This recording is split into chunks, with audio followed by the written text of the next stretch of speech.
So you've received your login information for your new Denari company and you've logged in to see the Denari homepage. Now what? Where do you start? I don't want to be discouraging, but there is a pretty big learning curve, so it's best to take it a little at a time. Don't try to get everything going at once. It's important to understand the basics and then build from there.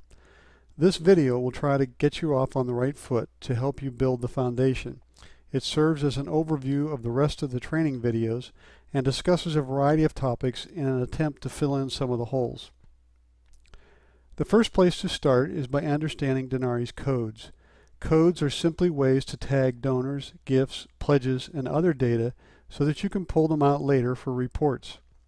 If you are just setting up your codes, the best place to start is by asking yourself, what kinds of reports and information will we want from Denari in the future? That will help you develop your set of codes. There are a set of 4 training sessions that explain the Denari codes.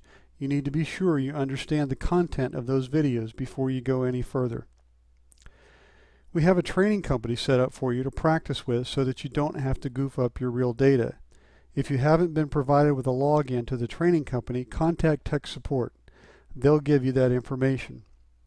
You can then create bogus name records, gift records, etc., and not have to be concerned about making mistakes or having to delete them later. If we've done a data conversion for you, you will need to review your data for accuracy fairly quickly.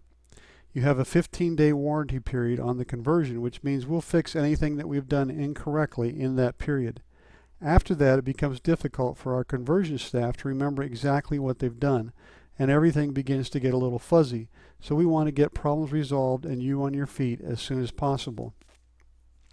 Reviewing your data can be a little difficult at this point if you don't know much about Denari, but you can check to see if the correct number of name records have been transferred, check the gift totals for the years to be sure they match, etc. If you have codes that have been converted, it will help to first understand the codes in Denari so that you can check to be sure that info has been moved over to the correct fields. For example, what Denari calls a fund code is probably not what your old software called it, but if you understand what a fund code is, then you'll know where to look. If you find any problems, don't panic. It's not uncommon. We try very hard to get it right, but the structure of software is very different from program to program, so we sometimes make mistakes. Notify tech support and we'll get it fixed as quickly as possible. It may take a few days to get it all resolved, but it won't be long before you're off and running. One of the most difficult things about learning new software is simply finding your way around. You will find that in Denari there is a method to the madness. Denari is grouped according to data type. An example of some of the types in fundraising data are names, gift, pledges, sponsorships, etc. So at the top of the Denari page you'll find a name tab, a gift tab, a pledge tab, and so on. If you're looking for something related to names, you'll head to the Donors tab. Looking for something pledge related, you'll head to the Pledges tab. One note here, however, a pledge belongs to the donor, so you'll find the donor's pledge record within the name record. But things like pledge reports and other pledge-related items will be found on the Pledges tab. Knowing how Denari is organized will also help you later when it comes time for reports.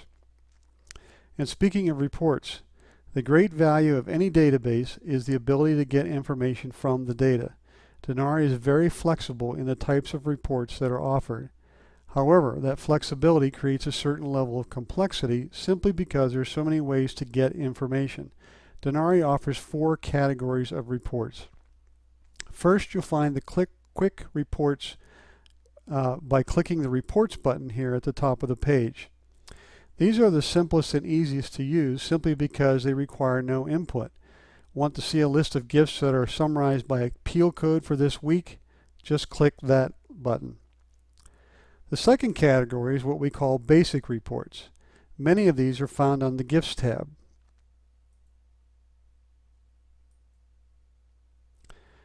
Most of these reports allow you to use some filters. Let me click on the monthly giving report, and we see here that it allows me to put in a month for that report. Just fill in the filters you want and click to run the report. Some of these reports will go to the inbox at the top of the page, and some will run in a service called Reporting Services, and they'll run on your screen. The third category are called segmenters. It's critical that you understand how these work. There is a name segmenter, a gift segmenter, a pledge segmenter, and others.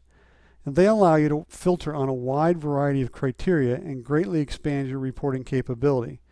There are a set of training sessions covering segmenters, and you should be sure to work through those. There are also some additional tools that build off the segmenters that you should look at. And finally, Denari has a third-party reporting tool called Izenda that significantly expands your reporting capability. It allows you to build and save reports using almost every field as a filter, with the ability to choose which fields you want in your output. This option is somewhat advanced and requires that at least one person attend a free web training class to become the expert for your organization. You'll find this tool on the Report Tools tab, although it's not turned on here in the training company. Tech support is free and unlimited during normal office hours, which are Monday through Friday from 9 a.m. to 6 p.m. Eastern Standard Time. Contacting tech support is easy. Just click the support button here at the top of the page. Fill in the subject, the urgency, and a message describing the problem or question. Your message will immediately be logged into our tracking system, and someone will respond as quickly as possible. We can guarantee a 2-hour response time during office hours, but we are usually much faster than that. Sometimes you need to talk to someone. You may need to talk something through, and typing just isn't going to work. In that case, just send us a message asking us to call and give us a phone number where you can be reached. It's very helpful if you can provide examples in your tech support requests. If you say, for example, I added a new name record and X happened, it will help if you can add to that a name record that we can look at to see what happened, and that will shorten the process for everyone. Your responses back from tech support will come back to your home page in the message section. At the top of the message, you'll find a print button, a respond button that has the 2 little circling arrows, and the delete button. If we need further information from you or need to follow up, just hit that respond button and enter your message.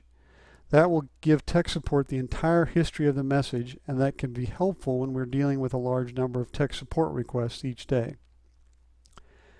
One of your early steps will be to set up users so that others in your organization can log in.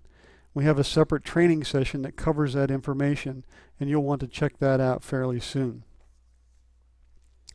If you'll be using credit cards and electronic fund transfers, EFTs, through Denari, you'll want to set up an account with Practical Business Solutions.